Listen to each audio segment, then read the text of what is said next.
Il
faut dire que ce 13 décembre 2022 est un jour très particulier à Kinshasa. Particulier pourquoi? Parce que la pluie qui s'est abattue sur toute l'étendue de la ville, et je pense même qu'au-delà de la ville de Kinshasa, a laissé des souvenirs indescriptibles. Du point de vue des pertes humaines, on dénombre déjà plus de 100 morts. C'est un bilan provisoire. Moi-même qui vous parle, je suis debout depuis 3 heures du matin et ensemble avec les services de police, nous avons réussi en ce qui nous concerne à évacuer près de 13 corps ce matin à Mamaye. Ce qui est écœurant dans tout ça, c'est qu'il y a des familles entières qui se sont engloutis. 5 personnes, une seule famille, 6 personnes, une seule famille. Vous comprenez que c'est rude. La deuxième chose, c'est ce qui nous amène ici. Nous sommes au quartier Ngomba Kikusa. Nous sommes sur l'avenue Mukanya et une autre avenue un peu plus en bas, l'avenue Mika. C'est que l'érosion qui semblait être minime, qui était minimisée jusque-là, a pris de l'ampleur, justement à cause de cette dernière pluie, parce que là, nous constatons malheureusement que beaucoup de maisons sont parties et les gens ne savent plus se fréquenter parce que les avenues sont coupées. Madame, c'est le devoir du gouvernement, parce que ce qui arrive, je ne dis pas que c'est nécessairement le fait du gouvernement, mais ça s'appelle des calamités, comme vous-même vous l'avez dit. Je crois que nous avons un ministère qu'on appelle ministère de l'action humanitaire. Je crois qu'il y a un budget qui existe. Il faut que ce budget soit mis en exergue, justement, pour justifier les fonds que l'État met à la disposition des populations concernées. Ce qui est important ici, nous venons lancer l'initiative que nous avons dénommée une dynamique extra-parlementaire qui consiste à nous référer à la Constitution et à nous dire que ce que les élus ne peuvent pas faire, ce qu'ils ne peuvent pas dire, ce qu'ils ne peuvent pas défendre, nous, la population, en dehors du Parlement, nous pouvons nous organiser, et ça en référence à l'article 27 de la Constitution qui parle d'une pétition. Cet article dit exactement que un individu ou un groupe d'individus peut, en ce qui concerne leur doléance, l'exprimer, l'adresser auprès de l'autorité compétente. Vous savez comme moi que la décentralisation n'est pas encore effective, parce qu'en réalité, ça c'est de la compétence du bourgmestre de Ngaliema. Et si je vais plus loin, à la limite c'est de la compétence de la province. Mais comme la décentralisation n'est pas encore effective, nous sommes obligés d'initier cette pétition ensemble avec les notables de Ngomba Kikusa, les résidents de Mukanya, de Mika et des environs.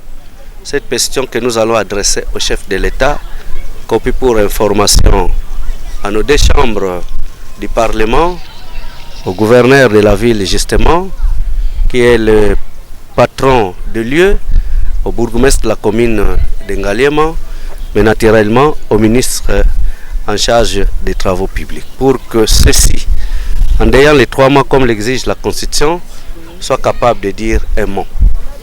Mais en attendant, nous devons nous-mêmes aussi initier des petites actions de prise en charge, essayer d'amplifier la culture des salongo, voir là où nous pouvons amortir les chocs en attendant que le gouvernement intervienne. L'expérience que nous transposons ici, c'est une expérience que nous avons expérimentée ailleurs. Vous savez qu'ailleurs, comme à la commune de Mongafula, dans la partie ouest de Mongafula, il y a les quartiers Kimboala aujourd'hui et la route de Kimboala qui semble être modernisée. Il y a déjà des travaux qui se font. C'est par voie de pétition. Je vous informe que j'ai été également initiateur de la pétition de la route Nzolana qui relie Pompage à Lipen en passant par Malueka, Sangamamba et une partie de Ngomba Kikusa pour déboucher à Lipen. Tout ceci, c'est l'effort avec la base. C'est cette expérience que nous essayons de transposer ici. Je crois que le législateur n'a pas eu tort. Le législateur avait compris que au-delà du mandat que les députés a, il peut être limité, et pour ce faire, le législateur a pensé utile que la population lui-même s'organise autour d'une pétition. Et nous allons préparer les textes, nous allons revenir ici ensemble avec les notables, les jeunes, les mamans. Nous allons lancer la signature de cette pétition-là dans les meilleurs délais pour que nous puissions l'adresser au chef de l'État. L'assurance n'est pas différente de celle qui a été accordée ailleurs. Je crois que nous sommes en pleine commune d'Engaliem. Le quartier Ngomba Kikous, là où nous nous trouvons présentement, c'est un coin qui égorge beaucoup de notables. Je vois en amont ici le docteur Kateba, de renom. Il a une certaine notoriété et bien d'autres. On m'a dit également que le ministre honoraire Kinke Mulumba est du coin.